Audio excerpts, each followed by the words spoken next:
Hi, I'm John Mather, Nobel Prize Laureate and Senior Scientist for the James Webb Space Telescope at NASA, and you're listening to The Soul of Life.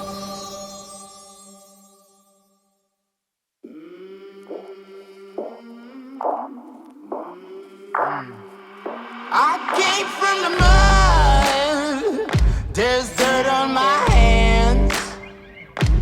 Strong like a tree, there's roots where I stand.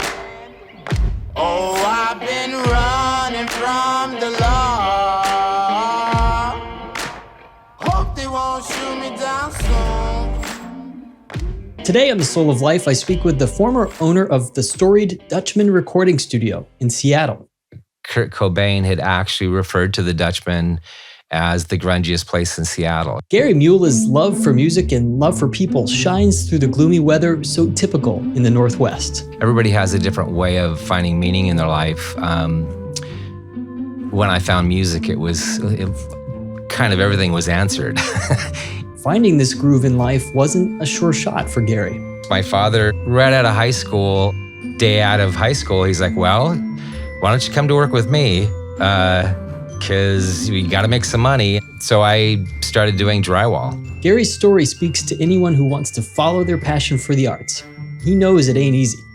I remember liking it to being on a fast-moving train, and you want to be on this train instead of the one you're on, and having to find a way to straddle to the other train and make the leap. I asked Gary what it's like to be at the console when artists share their music with him. The reason that I decided to call myself a producer was that I realized I couldn't just keep my mouth shut. And it wasn't good for me to keep my mouth shut. I wasn't honoring the artist or the music if I was. How does he know when to push someone for more and when to back off? Sometimes with bands, everything's flowing. There's no conflict. And then other times you have to fight for an idea. Gary talks about a trend he's seeing in his music community of people giving up drinking and where he draws the line on drugs in a profession that research says is at high risk for substance abuse. Nirvana, when they showed up, because they were going to be there for a few weeks, I actually had them sign some, like a little, I want you to be responsible. And really, Kurt, just kind of stood and looked at the floor a lot. And I asked Gary about his favorite recording artists and the music that he's listening to during the last year. Of course, we also get to talk about studio equipment and some of Gary's favorite gear. I mean, essentially, every mic has to go to the right voice. You're like the guy at Ollivander's in Harry Potter that sort of finds the right wand for the wizard or something. I've got a mic for you. Welcome to The Soul of Life. I'm Keith Miller. This is episode 3 of season 2, the grungiest music studio in Seattle. I never wanted to be a priest. Never know what to expect down here. That's the only solid fact. Guess I'd rather be on vacation. Guess I haven't got the education. I don't really have an explanation.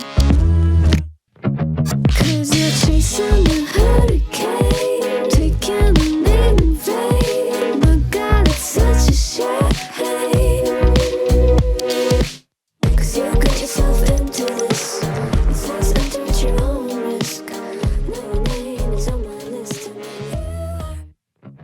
I'm Keith Miller, and my podcast, The Soul of Life, is here to help you remember who you really are. I'll bring together people who have gotten off their treadmills. I'll have conversations with athletes, musicians, doctors, scientists, healers, and entrepreneurs to discuss the fascinating edges of our knowledge in neurobiology, psychology, and physics. This is The Soul of Life.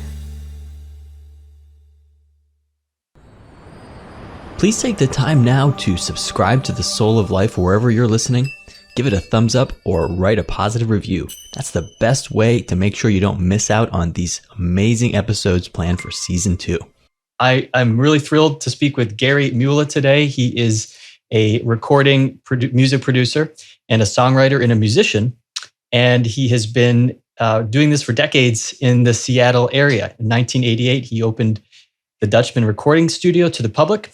It's an artsy warehouse recording rehearsal facility where he lived and made live records until 2009. A year later, he started the Banny Love recording studio in the Columbia City Theater, where he was able to expand his vision of recording in larger spaces through the historic and spacious area that is. My pleasure to talk with you today, Gary. How are you? I'm doing great, Keith. Nice to actually see your face and talk about my favorite subject and just hang out. I'm interested especially in music and your history with music and your work with music. We're going to talk about work and art and all of that stuff. As I was preparing to speak with you, I did just a little research, and what I turned up was surprising to me. Like, people, I think, refer to the Seattle in the Northwest area as, think of it as the recent history in music, but there's, it goes deeper than that. Ray Charles, Jimi Hendrix, art. Yeah. And of course, the punk and hardcore music of Nirvana, Pearl Jam, Alice in Chains. Funny story, I grew up in New England, Massachusetts, and lived in a town called North Brookfield, where there's this little known recording studio called Longview. And the Rolling Stones recorded one of their big albums there. Jay Giles, Stevie Wonder. It's a long list of names, so it's very secluded. And so I'm working as a checkout clerk in this supermarket, Victory Supermarket, I was probably like 16 years old. And the drummer from Alice in Chains, I can't think of his name right now, comes through with like snacks. It's just the weirdest experience. My friend's like, yo. It's interesting. Music everywhere, and you find it in all sorts of parts of the country. But Seattle really, like you said, is blessed. Tell me about what you do, and tell me kind of where you started this journey. I've been around a few years, but I still am that 13-year-old guitar player that was just obsessed with dropping the needle and learning the coolest licks. And I think that I'm one of those people that found a passion early. And really, I think by the time I was 11 or 12 was when I really kind of sealed on the deal that there was just nothing else for me. I loved other things, but music was just the obvious giant open door that I was going to move through. And something about having a focus at that young age really, I don't know, kind of buoys you up. And I'm sure everybody has a different way of finding meaning in their life. When I found music, it kind of everything was answered. And then you just start moving through. And, if I look back on my life, it's all just a series of steps, but it's all rooted in that first foundation. There was a point in my life where I thought, oh, I've never questioned what I'm supposed to be in this life. Right at about 21, I'm like, maybe I should let go. So I spent a year actually exploring, should I be something else? And I was so happy at the end of that year to go back. And not that I'd completely let go of music, but emotionally and intellectually I had let go to give myself that chance. Basically, I went from being a musician, singer-songwriter, to being a producer, engineer, when I realized that my own music wasn't making money, and I needed to find a way to get out of a day job. And so, if you're smart, you whatever you can do to get out of that grind that seems to pull you back. And I think being artists, it's really easy to kind of feel tortured by the day job and the daily grind, Yeah, say more about that. Like how it sounds like you're familiar with that, I think. Oh yeah. Yeah, well so right out of high school, for better or worse, my father, he's a super loving, amazing father. And I think day out of high school, he's like, well, why don't you come to work with me? Because you got to make some money. And I know that music is your life. But so I started doing drywall. And, it was really good money. At 18 years old, I was making much more money than most people my age. And that's kind of also a negative because now you're sort of used to that level of income. And I was doing my music full time at the same time, but after a while, it just starts to kind of wear on you that, like by the third year, I remember if I was working by myself, sometimes I would just stop and kind of sit down on the floor and just let the songs go through my mind. The songs I was working on and what I wanted to be doing and why was I here on this job. And so I remember it took years of, really moving into my first building, the Dutchman, was what got me out of that. So it was an extremely cheap building that I could rent, do whatever I wanted to, cost very little money. It was the perfect way to kind of segue out of a day job and have a way to make some money, but be doing music. And I remember liking it to being on a fast-moving train, and you want to be on this train instead of the one you're on, and having to find a way to straddle to the other train and make the leap. And really, starting the Dutchman was that leap. Part of me wishes I had done that leap with my own music and just been more dedicated at my own performing and songwriting. But ultimately, I don't regret it because the life of an engineer producer has been pretty rewarding. I mean, you get to touch the lives of a lot of people, and I'm sure they touch your life as well. You opened the Dutchman.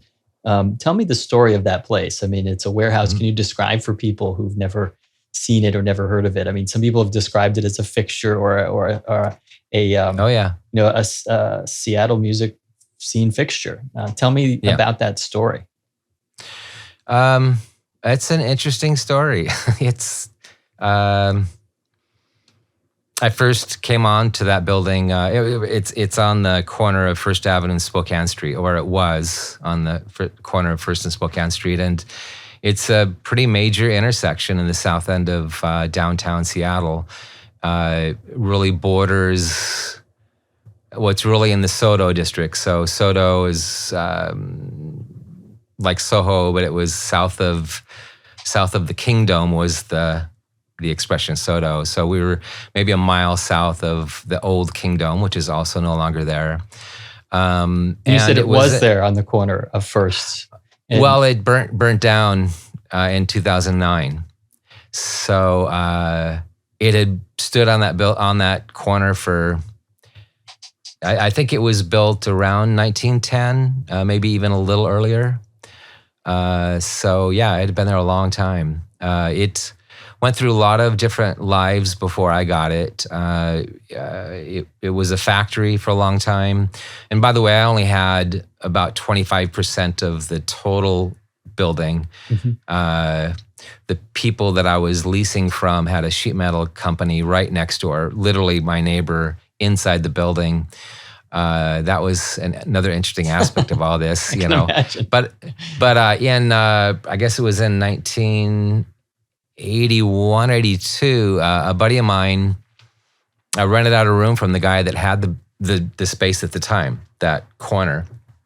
And somehow I got roped into helping them build a studio in there, and it was a very fly-by-night business. Had a lot of problems.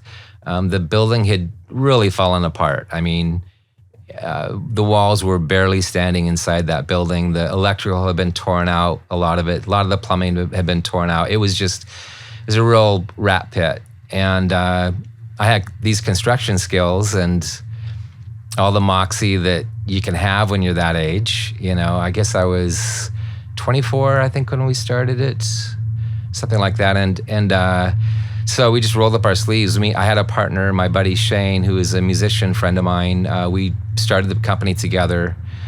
And within a year or two, I bought him out because he was very not interested in doing what we were doing. And we had a good parting of the ways, and I continued on. The building, the construction skills I had allowed me to make it semi-respectable. I mean, it had nice solid walls and good electrical and good plumbing. The building really continued to have structural issues the whole time I was there, but it was just before. The building had been a restaurant for maybe 30 years, between 1930-ish and 1960, 65.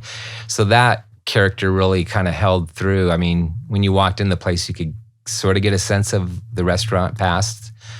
And you live there. So I live there. So yeah. I'm hearing like this description of this sort of place with like barely, walls, but it's like kind of just patched together in places.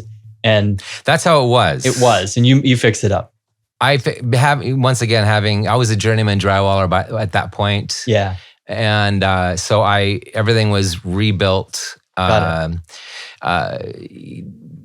It could have been nicer, but it was pretty good. Those structural problems I mentioned were things like roof leakage that we never got totally fixed.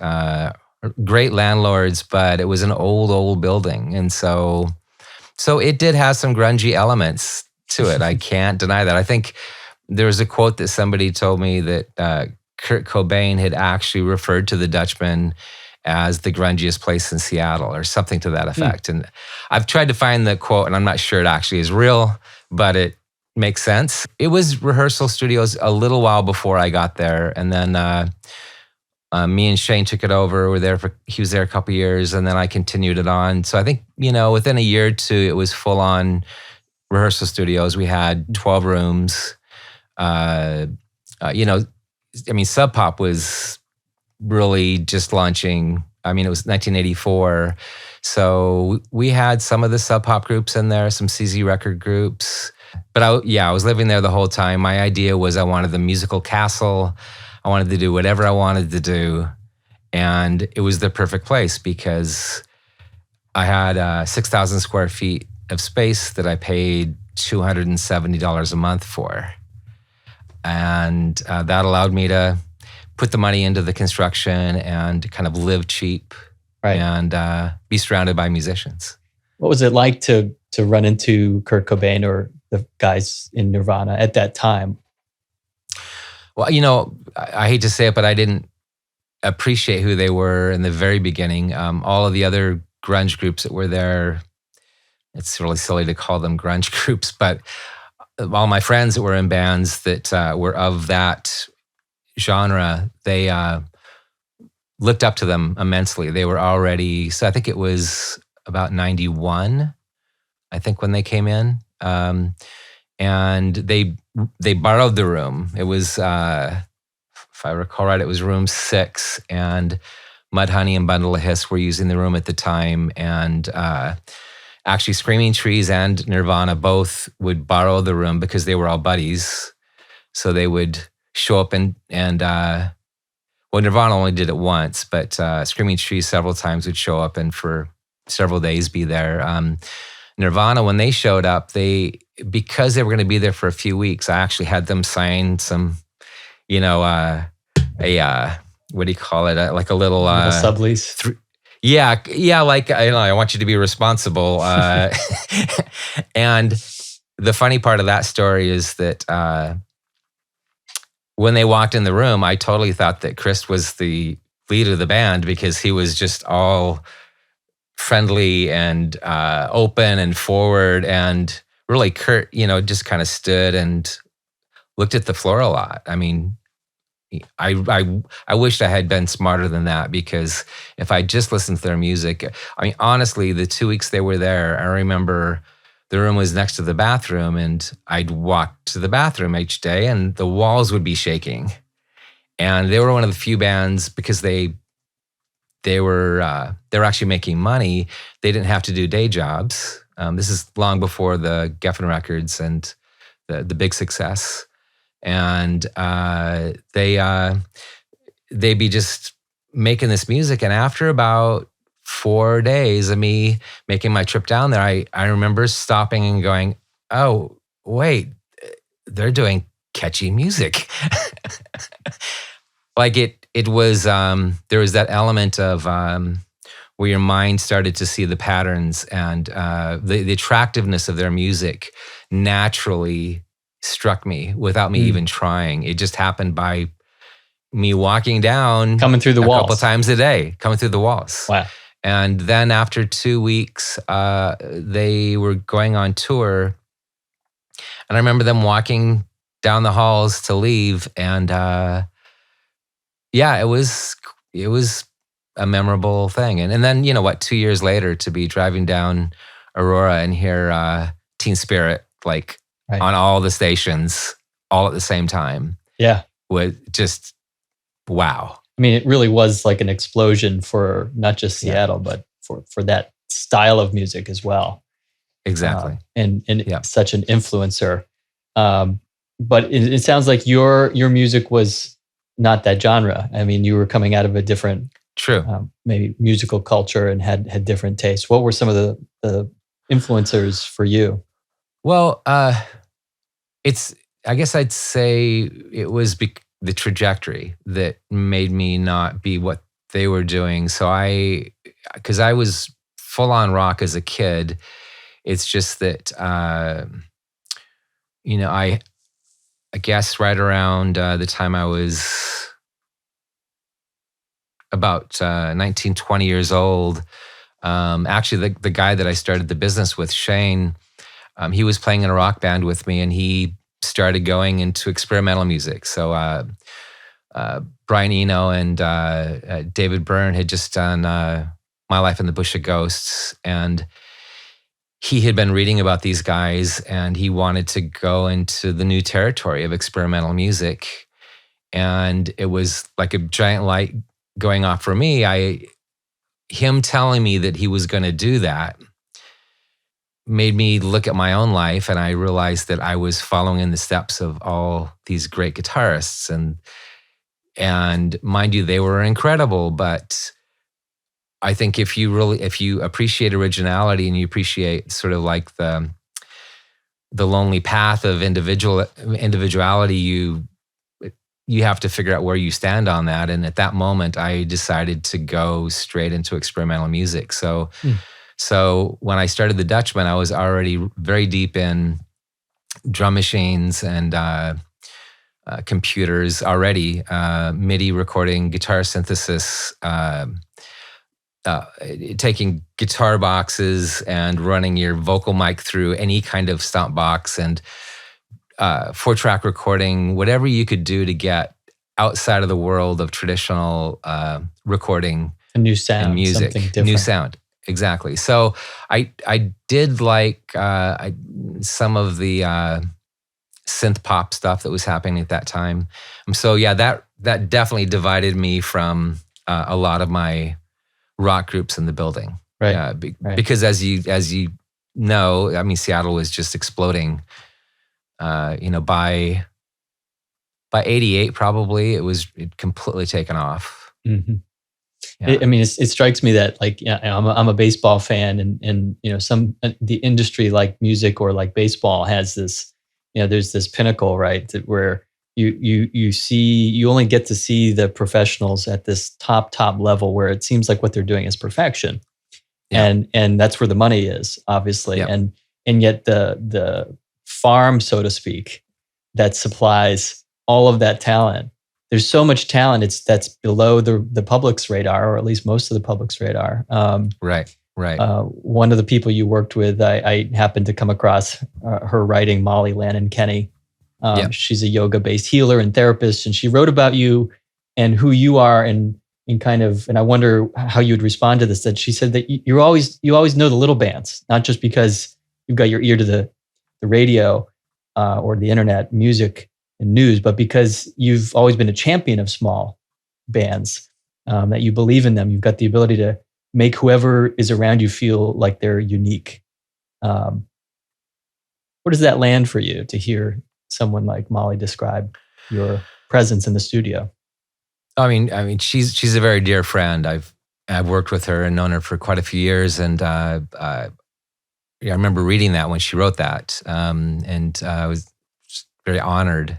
She has amazing insight into life, and her perspective is just awesome, and she's extremely kind and generous. I think it's true. I would say I'm not kind of thinking of it that way when I'm doing it. so It's not like you say no to bands who are like really, really big, and right? Like really want to go somewhere. Like, right. It's.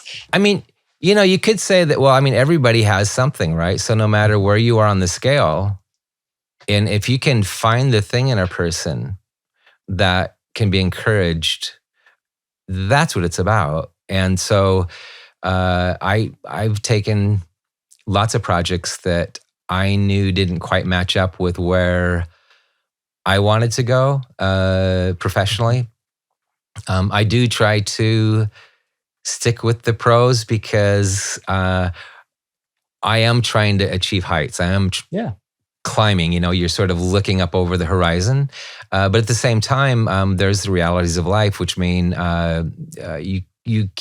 you're not just going to say no to people. And the vast majority of them, I mean, I do have some filter, Sure. If I can't sit side by side with somebody for a few weeks, intimately, it's pretty intimate, right? And I wanted to talk about that too. It's, like, what's your job description? Because I mean, we read about some of the famous people and how they go through, whether it's, managers or, even their own bandmates. There's the conflict that happens within bands, the emotion that's coming out when somebody, and the ego that comes out, and somebody's creative process is running into, somebody saying no to them, somebody saying, no, that's not where I want to go with this. And so there's clashes and stuff. So, what is your job description? Obviously you have the technical skills, you're a musician, so you can hear things, you jump in and play with bands that need something laid down, it sounds like. And you do kind of like it sounds like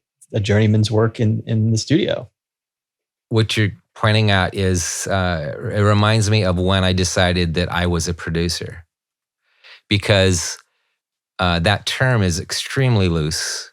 A lot of people have their idea of what that means. And, today, especially with the hip hop industry, being a producer is quite different from what I do. But I appreciate that too. I mean, that's also wonderful. I admire all those producers that have extremely strong opinions, and whatever they touch sounds like them. The reason that I decided to call myself a producer was that I realized I couldn't just keep my mouth shut. Please take the time now to subscribe to The Soul of Life wherever you're listening. Give it a thumbs up or write a positive review. That's the best way to make sure you don't miss out on these amazing episodes planned for season 2. And it wasn't good for me to keep my mouth shut. I wasn't honoring the artist or the music if I was. When you have that active insight, and you're experiencing music, if you learn how to open and take it in, and to let the influences kind of mix, and because we're all hearing it differently, but there's also a commonality, and so it's the blend of those two things. So everybody in a band has their own viewpoint of what they think it's going to sound like or should sound like. The whole idea of the fifth member of a band is a very real thing, because that kind of producing, you're basically one of the members and you're just being another influencer. The difference is you're in a more objective position because you've just shown up at the scene and they've just spent the last 3 months hashing out this material. Right. So you have the beauty of your perspective of not of being separate. Mm-hmm. But I think if you're a good listener, you train yourself to hear things easily and be open to it. And then, sometimes with bands, everything's flowing. There's no conflict. And then other times you have to fight for an idea. You learn what battles are worth it and which ones aren't, and which ones aren't important. And I think they both, the successes and it's really not failure, but there are the times where like, I wish they had followed my advice. Right. And then other times you're like, oh, I'm glad they didn't follow my advice. Only one you said was 3. Sullenly, I guaranteed. Passing right in front of me, my Sunday greed. I'll be here until it's right. Could be here till Sunday night.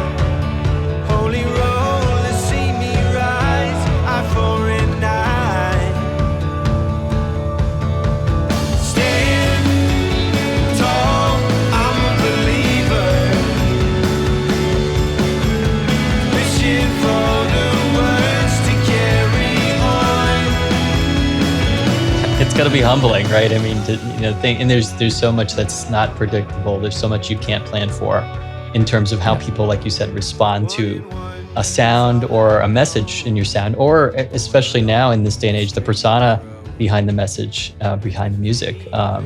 It seems like people are buying not just the music, they're buying the person, they're buying the brand, they're buying that identity and what they stand for. Maybe politics involved or not politics, right? It could be more on the art, just pure art.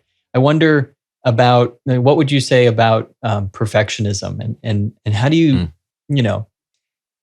you can answer this in many different ways within yourself, right? Obviously there's, the thing that I hear from people I know who are recording artists is like, when they listen to their own stuff, they realize they could have spent another week in the studio with that. And then there's people, like John Legend, or, they're just like, they do it once and it's done.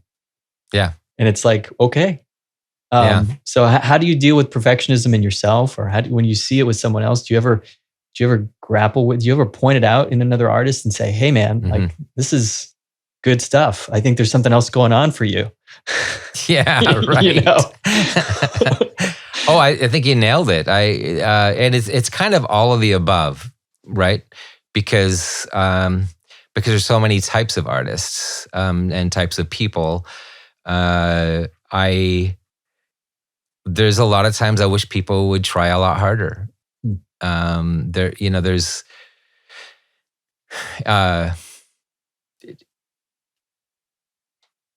potential. What is potential? How do you tap potential?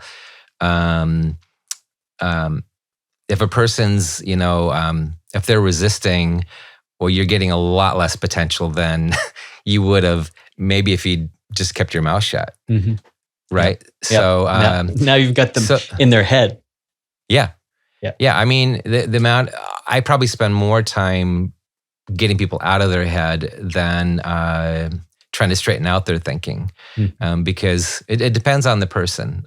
Some people can handle it. Some people are very durable and they can handle a very direct conversation, and some people thrive on it. Like I'm just finishing up a record for a band called Feeds on Majesty, and the singer in that band, he's a highly achieved musician, not so much a highly achieved singer. I think he's done 2 records now, and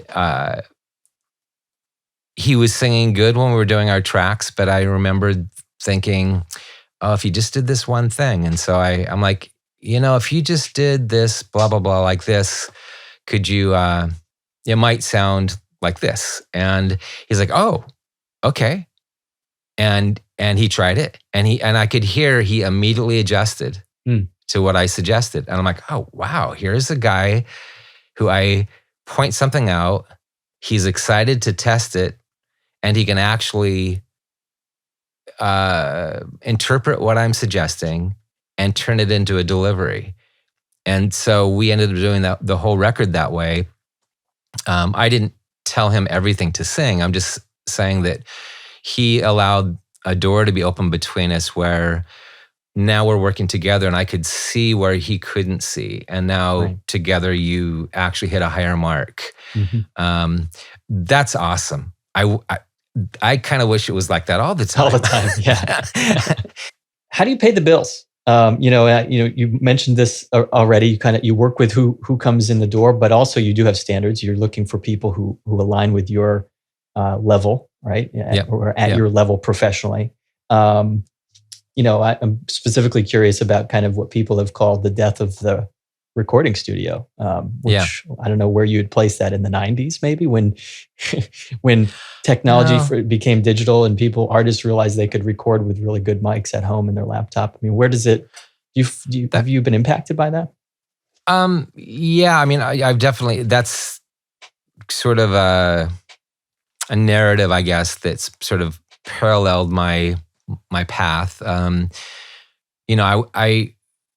It's interesting to have come up through, the rock era of the 70s and then to kind of plop into the 80s with electronic music, go through the 90s sort of experimental stuff. And I really kind of came out of the 90s back into more straight ahead recording. But the benefit of going through that circuitous route that I took was that I've worked with a computer every day of my life since 1984. Right. And I found that it worked really well for me.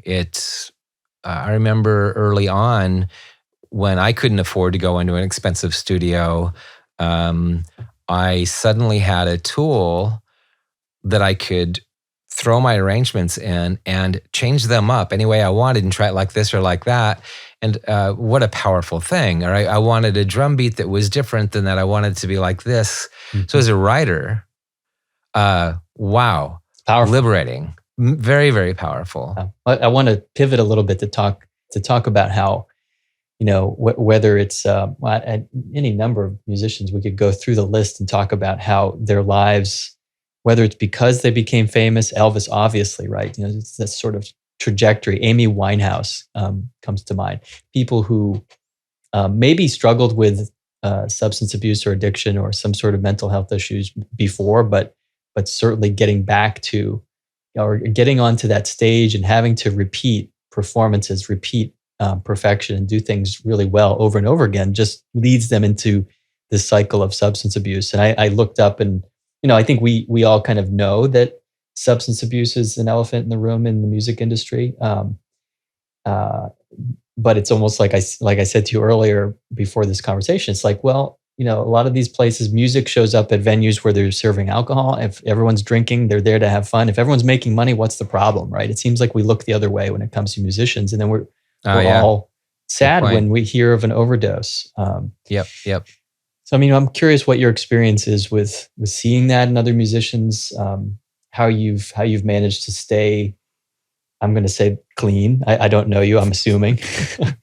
but I think, is that a struggle when you're in the music business? Honestly, there haven't been many occasions where I've had to deal with somebody's going off the side, I guess, kind of ruining their life. And there's quite a trend in my community of people just deciding not to drink at all. So that's very positive. That's to see the changes in their life. And I don't have any opinion either way whether somebody should do that or not. But being self-destructive, that's not cool. You want everybody to be happy and be successful, and but I've definitely known a lot of artists who it's like they're almost not fit for this world. They have a hard, and this is a minority of people that I've dealt with over the years, but there's some people that, they carry their heart on their sleeve and are, I hate to say they're not tough enough, but I'm not sure what that is, that they're hurting in some way. They're hurting in some way. Exactly. Exposed or vulnerable. I haven't really had much experience with that. I've had some artists who've had some mental illness, and that's almost been a bigger issue. And my community, I mean, weed is a pretty big thing with a certain percentage of the artists that I work with. Some of them do that a lot. And enough to where I'm like, wow, that's a lot. And you're not there to be the cops. Obviously, you're not there to be parents. People aren't hiring. In fact, maybe the opposite. They want you to be hands off. They want you to be permissive and open to, you know, the creative process and everything. So it's probably the last thing on your list of things to be worried about. Right. I wanted to jump back to, you know, studio kind of tech stuff for a second. I'm sure there's people out there who would love to hear kind of what your favorite piece of gear is, just to talk for a quick minute about something you wouldn't want to be left behind with if you needed to do a project somewhere. What's a piece of gear or two that you? That's a fun subject.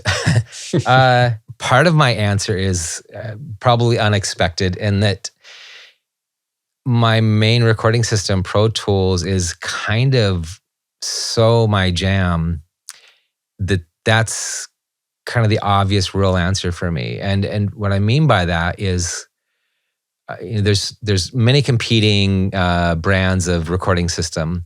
I've been with Pro Tools for about 20 years, and you know, when you get a tool so integrated that you're in it virtually without thinking it, and once you're there, all of a sudden you feel like you're just in a playground. And the vast world of tools and potentials. So I mean, really, that one program is for me that kind of magical, unique thing that I'm excited to touch every day. To get more specific, you know, there's some plugins that it's funny. I think I'm kind of a nuts and bolts guy. So something like Melodyne, which is an auto-tuning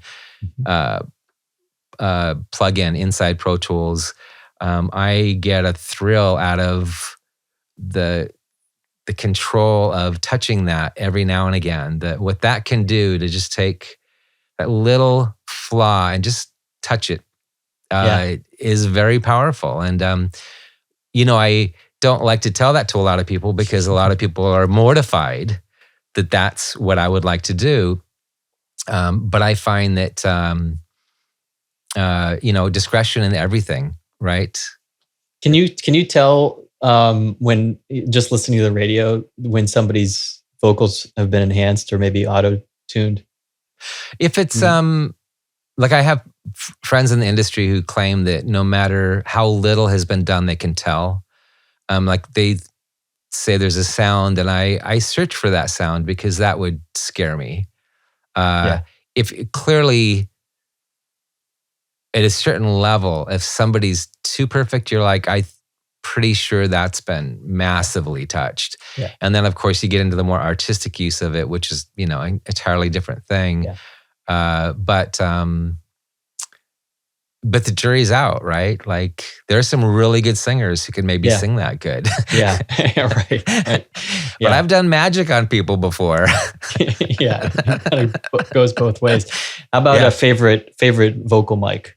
If you had to name one, that's a good conversation. I mean, the U87 Neumann is probably become. I mean, it's an old mic. It's maybe the most common vocal mic in the industry.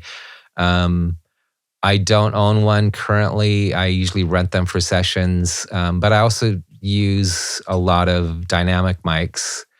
So the SM7B that I'm actually being recorded on right now is a wonderful mic. I kind of have 3 mics. If I'm not using the U87, I'm usually using either the SM7B or Sennheiser 441 or an AKG 414. Like those 3 mics are kind of my in-studio go-to mics. I have other radio mics, like the RE20 is a lovely mic, but it has to be for the right voice.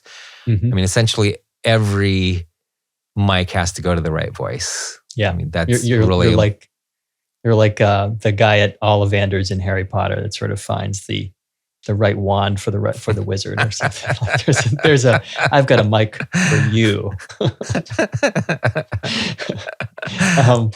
What are some albums or songs that have influenced you this past year, Gary? I mean, maybe during the pandemic favorites, artists that you just feel like have gotten into your bones. That's a good one. Not to be repetitive, but I mean, Tov Lo's last record, I think it's called, is it Sunshine Kitty? That just blew my mind. I've actually kind of gone backwards to some older artists. I do enjoy reggae, and The Scientist was my favorite artist for a few months, and will be forever. But kind of, I'm a little ashamed that I just discovered him this year, because now talking to all my buddies who have known about him forever. And then,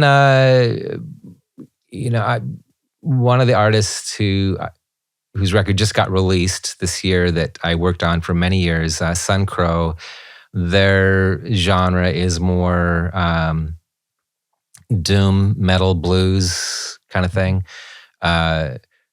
Incredible record, but working with them has sort of got me a lot more into listening to some of the heavier music. And so Wolfat is a band that I've kind of recently been into and really love everything that they're doing.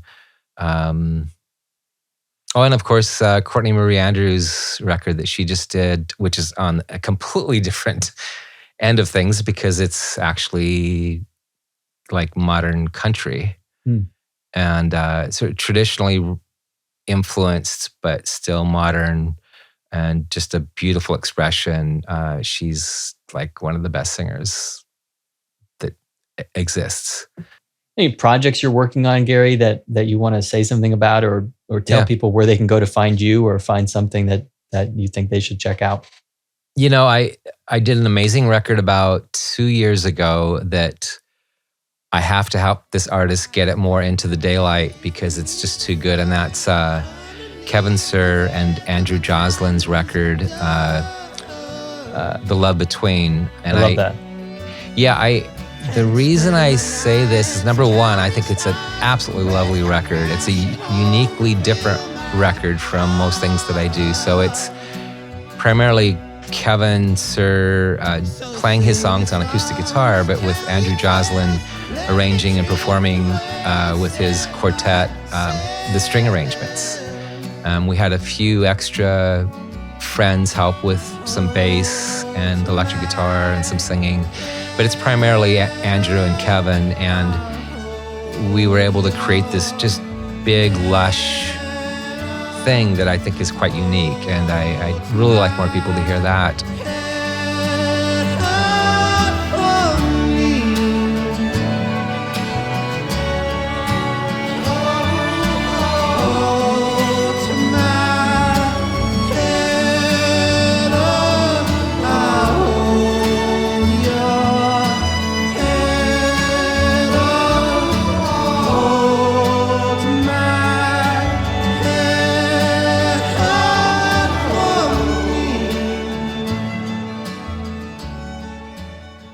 More recently, the biggest news for me is really the success of Sun Crow.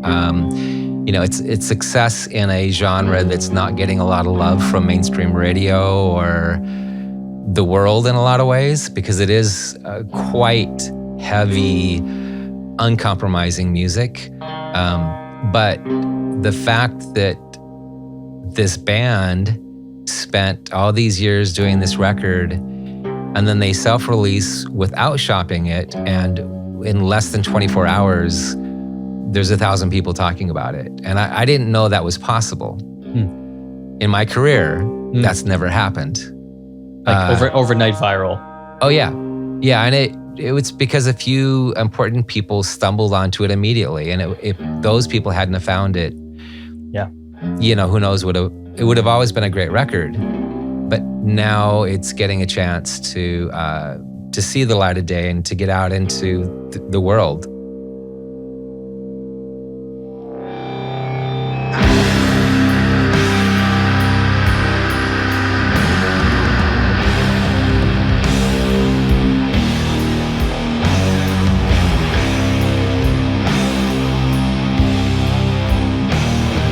So that I'm extremely excited about, and I'm sure the audience for that record is pretty small, maybe on this podcast. Who knows? Sure, I would imagine, but you never know. You never know. It's quite a good record. If you like heavy music, like rock music, it's a really, really good record. Well, thank you for sharing this time with me, Gary Mula. Absolutely. My pleasure to talk with you today, Gary. Thanks for listening to The Soul of Life. This is Keith Miller.